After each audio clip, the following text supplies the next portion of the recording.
Halo sahabat Kompas.com, jumpa lagi bersama saya Michela dalam program populer sepekan Kompas.com. Sebelum memasuki akhir pekan, mari kita ulas lagi informasi-informasi terpopuler sepanjang minggu ini.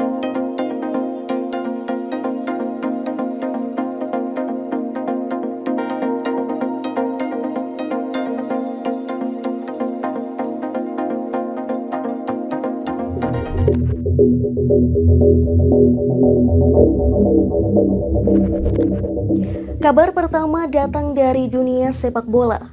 Federasi Sepak Bola Internasional atau FIFA resmi mencoret Indonesia sebagai tuan rumah perhelatan Piala Dunia U20 2023. Kabar ini disampaikan FIFA pada Rabu 29 Maret 2023 malam. Dalam keterangannya, FIFA menjelaskan putusan ini dibuat usai pihaknya bertemu dengan Ketua Umum PSSI Erick Thohir. FIFA juga akan segera mengumumkan negara pengganti tuan rumah Piala Dunia U20 2023. Pihaknya juga akan menjatuhkan sanksi kepada sepak bola Indonesia.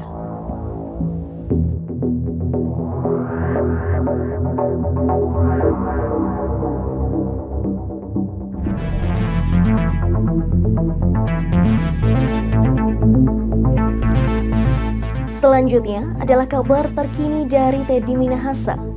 Jaksa menuntut ex-Kapolda Sumatera Barat itu dengan hukuman mati dalam kasus peredaran narkotika jenis sabu.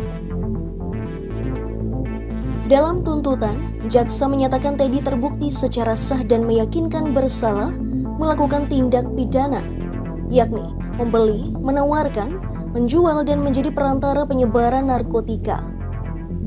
Di sisi lain, kuasa hukum Teddy Hotman Paris Hutapea mengaku sudah menduga jaksa akan menuntut kliennya dengan hukuman mati.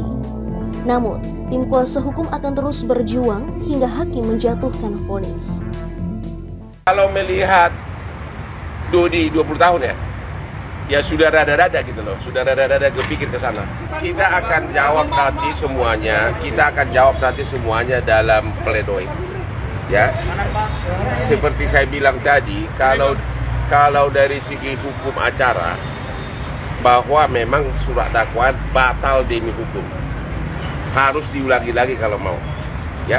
Dan itu nanti itu strategi yang kita terapkan, dan jangan lupa ini kasus sampai banding, kasasi, PK.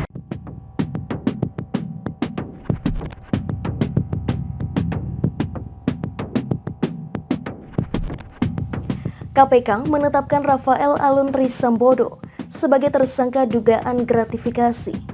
Ex-pejabat Direktorat Jenderal Pajak Kementerian Keuangan itu diduga menerima gratifikasi sejak 2011 hingga 2023. Dalam kurun waktu itu, Rafael merupakan pemeriksa pajak di Direktorat Jenderal Pajak.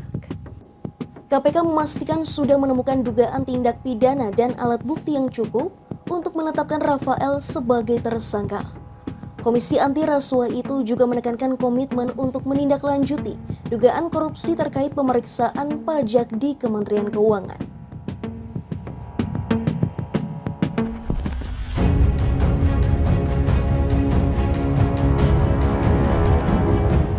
Kabar terakhir tak lain soal rapat Komisi 3 DPR RI dengan Komite Tindak Pidana Pencucian Uang atau TPPU pada Rabu 29 Maret 2023. Rapat ini membahas soal temuan transaksi mencurigakan senilai 349 triliun rupiah. Namun ada yang menarik dalam gelaran rapat tersebut. Rapat diwarnai dengan aksi debat antara Ketua Komite TPPU Mahfud MD dan sejumlah anggota Komisi 3 DPR. Ketika Mahfud mencecar Arsul Sani misalnya, Menko Polhukam RI itu menyindir Arsul yang pernah membicarakan kewenangannya untuk mengumumkan temuan TPPU. Kemudian, saat Mahfud menyinggung Beni Kaharman yang bertanya bak sikap polisi kepada tersangka, Beni lantas menjawab sambil mengingatkan bahwa DPR punya hak untuk bertanya. Saya katakan juga sekarang ke Pak Beni, pertanyaannya kok seperti polisi. Menko boleh ngomongkan apa enggak? Begini Pak, kalau boleh apa tidak? Begini kalau substansi, boleh apa tidak? Jawab iya atau tidak. Kan tidak boleh tanya begitu. Kadang-kala Pak Mahfud tahu juga, kita bertanya seperti kalau lagi polisi tanya klien, tanya atau jaksa, tanya terperiksa. Kadang-kala lebih tajam sehingga ada kesan seolah-olah kalau pertanyaannya tajam, Dewan memposisikan pemerintah sebagai bawahannya. Tidak demikian, Pak. Demikian Populer sepekan kali ini. Simak informasi terupdate lainnya hanya di kompas.com, jernih melihat dunia.